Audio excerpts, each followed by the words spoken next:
కాశెట్టి గారు అందుకే చాలా చోట్ల అదే తీసుకుంటా ముఖ్యమంత్రులు గవర్నర్లతో సత్సంబంధాలు మెయింటైన్ చేస్తారు చెయ్యాలి అనే ఇది ఇందుకే వచ్చిందేమో. ఏ రాష్ట్రంలోనైనా గవర్నర్ విషయంలో చాలా జాగ్రత్తగా ఉంటారు ముఖ్యమంత్రులు. అవసరమైతే నెలకోసారి 2 సార్లు అట్లా రాజ్భవన్ మొఖాన పోయి విష్ చేసి ఛాయ్ తాగి పూల బొక్కే ఇచ్చి శాలువా వస్తూ ఉంటారు. సరే కొంతమంది ఇంకే వేరే కూడా చేస్తారంట్లే, అవన్నీ నాకు తెలియదు కానీ నేను ఎప్పుడు చూడలేదు. కానీ అవి కాదు సూట్ కేసులో ఏ అంటారు కొంతమందికి, అన్ని విషయాలు నాకు తెలియదులే. సరే ఓకే.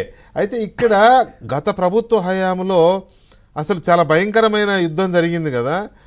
రెండోసారి దయాకర్ చెప్పినట్టుగా రెండోసారి మళ్ళీ ఫైల్ రికమెండ్ చేయడం వెనక్కి ప్రభుత్వం తరపున, లేకపోతే ఇప్పుడు రేవంత్ రెడ్డి గారు వెళ్ళి డిప్యూటీ సీఎం అండ్ సీఎం ఇద్దరు వెళ్ళి గవర్నర్ గారిని కన్విన్స్ చేసి వచ్చిన విధంగా జరగకపోవడం వల్లనే శ్రవణ్ వాళ్ళది రిజెక్ట్ అయింది అనుకోవచ్చునా?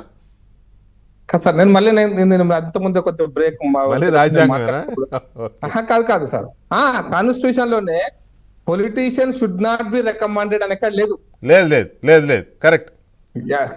Politician should not be recommended అని అక్కడ లేదు. They should not they are barred from this అని ఇక్కడ లేదు.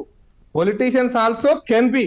అయితే సిచ్యుయేషన్ ఏంటంటే మనం శ్రవణ్ గారి విషయంలో కానీ సత్యనారాయణ గారి విషయంలో కానీ మీరు సోషల్ సర్వీసెస్ కిందనో లేకపోతే అకాడమిషన్ కిందనో ఆర్ట్ కిందనో మీరు రికమెండ్ చేస్తున్నప్పుడు సోషల్ సర్వీసెస్ లో వాళ్ళు ఎందుకు నిష్ణాతులు చెప్పడంలో విఫలమైంది ప్రభుత్వం నేను అంటున్నా. అసలు అక్కడ కదా స్పీచ్ 2 సార్లు పంపించినా 3వ సారి పంపించినా how is the social services లో నిష్ణాతుడు గొప్ప వ్యక్తి అనేది ఎస్టాబ్లిష్ చేయాల్సిన బాధ్యత ప్రభుత్వానికి.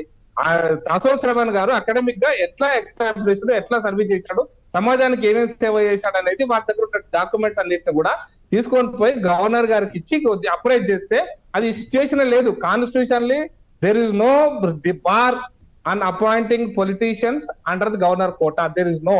కాబట్టి మీరు ఎస్టాబ్లిష్ చేయడంలో విఫలమైనటువంటి ప్రభుత్వం, అప్పటి ప్రభుత్వము దాన్ని సాకుగా చూపించి రాజకీయాలు చేస్తుందని నేను ఆరోపిస్తున్నానండి చాలా స్పష్టంగా. ఇప్పుడున్నటువంటి పరిస్థితులలో కోర్టు సరే ఏం చెప్తుందంటే కోర్టు కాన్స్టిట్యూషన్ ఇంటర్ప్రిటేషన్ తప్ప ఇంకేం చేయదు.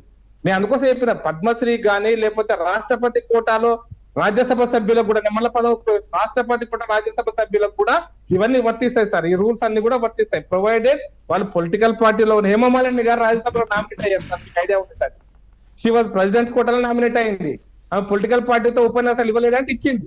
కాకపోతే నేనే పొలిటికల్ వేదికల మీద మాట్లాడింది. బట్ ఒక మంచి సినిమా రంగంలో ప్రముఖురాలుగా వారు నామినేట్ చేయబడ్డారు. కాబట్టి ఇవి దీన్ని ఆ కోణంలో చూడకుండా మనం రాజకీయ కోణంలో మనం ఏమేమి ఇవ్వము. మీకు వెంకటకృష్ణ ఒక మాట చెప్పొచ్చా ఇప్పుడు? ఒక నిమిషం చెప్పండి. నేనేమంటాను అంటే ఇప్పుడు కాళేశ్వరానికి నేషనల్ హోదా ఇవ్వాలా, ఇస్తలేదు కేంద్ర ప్రభుత్వం. నువ్వేం చెయ్యవు, దానికి సంబంధించిన డాక్యుమెంట్ సబ్మిట్ చేయవు, లేదా మాకు 25,000 కోట్లు ఇవ్వాలి. నేనేం చెయ్యా, నువ్వు ఇస్తావా తక్కువ కాగితం ఇచ్చి లెటర్ ఇచ్చా నాకు ఇస్తావా ఇవ్వవా అంటే చట్టం కానీ రూల్స్ కానీ అక్కడ ఆఫీసర్ కానీ ఒప్పుకోరు sir. You have to establish అది జాతీయ హోదా కిందకి వస్తుందా రాదా, వస్తే ఏ కేటగిరీ కింద వస్తుందో ఎస్టాబ్లిష్ చేయాలి. అదే పద్ధతిలో అదే అంటే నియంత్రితపు ధోరణిలోనే దాసోహ శ్రవణ్ గారి ఫైల్ కానీ సత్యనారాయణ గారి ఫైల్ కానీ పంపించి మేము పంపిస్తున్నాం ఇస్తావా సస్తావా అంటే చట్టం ఒప్పుకోదు సార్.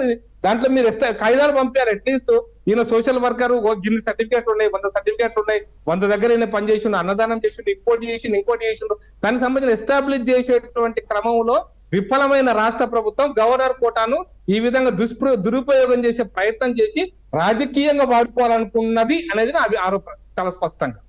రైట్. ఫైనల్ గా